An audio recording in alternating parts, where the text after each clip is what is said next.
Hi friends, welcome to కొత్తగా చందమామ కథలు. ఈరోజు మనం చంద్రహారం అనే కథ చెప్పుకుందాం. ఒక ఊళ్ళో దమ్మిడీల గోపయ్య అనే ఒక లోభి ఉండేవాడు. అతని భార్య సుందరమ్మ మంచి అందగత్తె. ఊళ్ళో ఉన్న వాళ్ళందరూ ఆమె అందాన్ని ఎంతగానో మెచ్చుకుంటూ ఉండేవారు.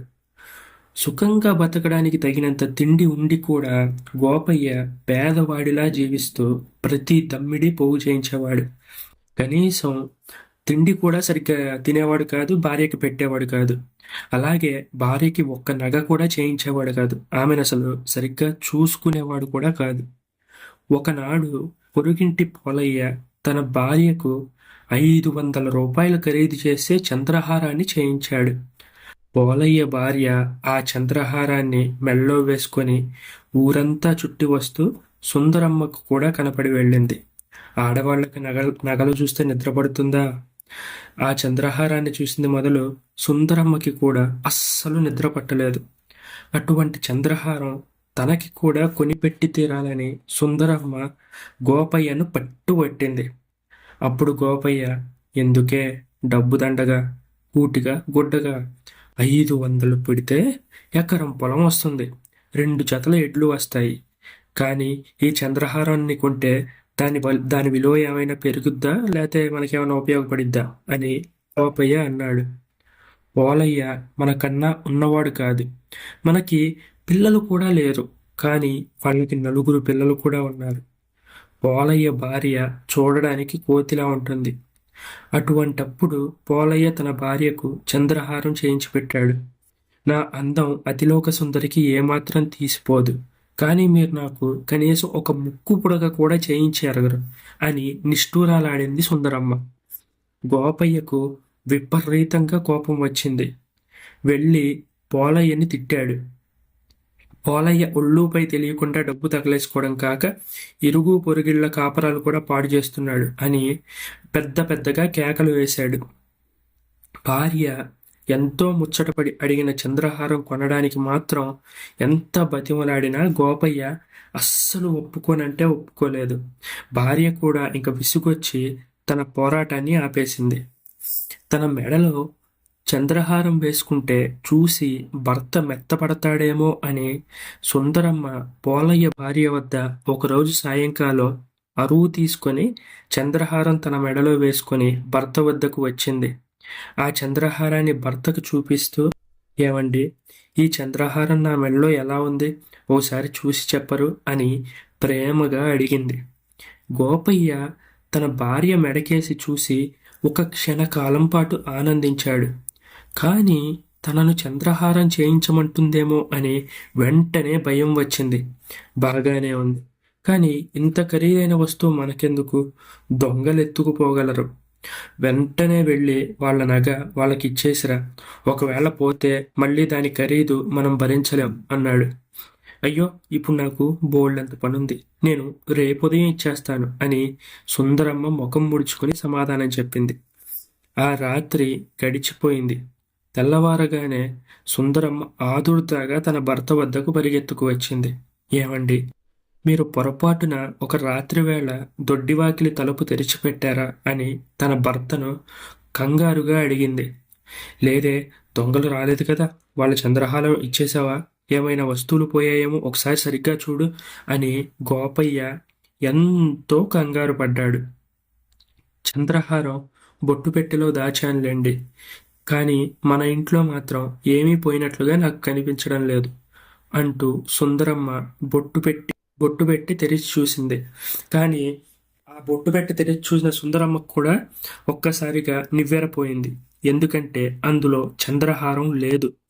ఇంకేముంది, సుందరమ్మ శోకాలు ప్రారంభించింది. అయ్యో అయ్యో, చంద్రహారం పోయిందే, చంద్రహారం పోయిందే అని ఏడవడం ప్రారంభించింది. గోపయ్యకు పై ప్రాణాలు పైనే పోయాయి. భార్యను తిట్టడం మొదలుపెట్టాడు. బుద్ధి తక్కువదాన, అంత ఖరీదైన వస్తువు ఒకసారి తీసుకుంటే వెంటనే తిరిగి ఇవ్వాలని తెలీదా? ఇప్పుడు 500 ధారపోసి నగ చేయించి వాళ్ళకి ఇవ్వాలి కదా, ముష్టి మొహందాన అని ఆమెను తిడుతూనే ఉన్నాడు. మీరు దొడ్డి తలుపు మోయకుండా పడుకుంటారని నేనేమైనా కలగన్నానా? నేను దొడ్డి తలుపు తెరిచిపెట్టినట్టు కూడా నాకు అస్సలు జ్ఞాపకం లేదు అని జవాబిచ్చాడు గోపయ్య.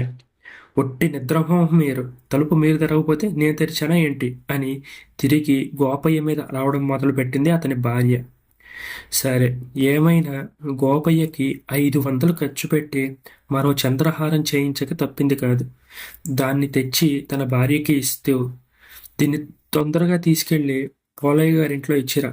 అజాగ్రత్త వల్ల ఇంతకుముందు మనకి జరిగిన శాస్తి చాలు. ఇప్పుడు ఇది కూడా పోయిందంటే మరో చంద్రహారాన్ని చేయించే శక్తి నాకు లేదు అన్నాడు. సుందరమ్మ భర్త మాటలు విని ముసిముసి నవ్వులు నవ్వుకుంటూ ఆ చంద్రహారాన్ని తీసుకొని మెల్లగా మెడలో వేసుకుంది. ఇది ఇక మనదేలేండి. నేను చంద్రహారాన్ని బొట్టు పెట్టెలో పెట్టలేదు, చందుకాయ పెట్టెలో పెట్టి పొరబడ్డాను. అది ఆ తర్వాత కనబడితే ఆ రోజునే దాన్ని పోలయ్య గారింట భద్రంగా ఇచ్చివేశాను. కనుక పోలయ్య గారికి ఇక మనం ఏమీ చెయ్యించి ఇవ్వాల్సిన అవసరం లేదు అని గడుసుగా సమాధానం చెప్పింది. భార్య గడుస్తనానికి గోపయ్య నివ్వెరపోయాడు. ఇక ఏ మాట అనలేకపోయాడు. ఆ తర్వాత బాగా ఆలోచించిన మీదట భార్య తనతో ఇలా అబద్ధం ఆడడానికి తన పిసినితనమే కారణం కదా అని అనిపించింది. తాము ఏనాడు కడుపు నిండా తిండి తినలేదని, సరిగ్గా గుడ్డలు కూడా కొనుక్కోలేదని గోపయ్య తన ఆలోచనలో నెమరు వేసుకున్నాడు. ఇక నుంచి పిసినారితనాన్ని వదిలేసి ఆనందంగా సంతోషంగా జీవించాలని నిర్ణయించుకున్నాడు. ఈ విషయాన్నే వచ్చి భార్యకి చెప్పినప్పుడు ఆమె ఎంతగానో సంతోషపడింది. ఇక నుంచి తాము కూడా ఎంతో ఆనందంగా సంతోషంగా బతకవచ్చు అని ఆమె చాలా ఆనందపడింది.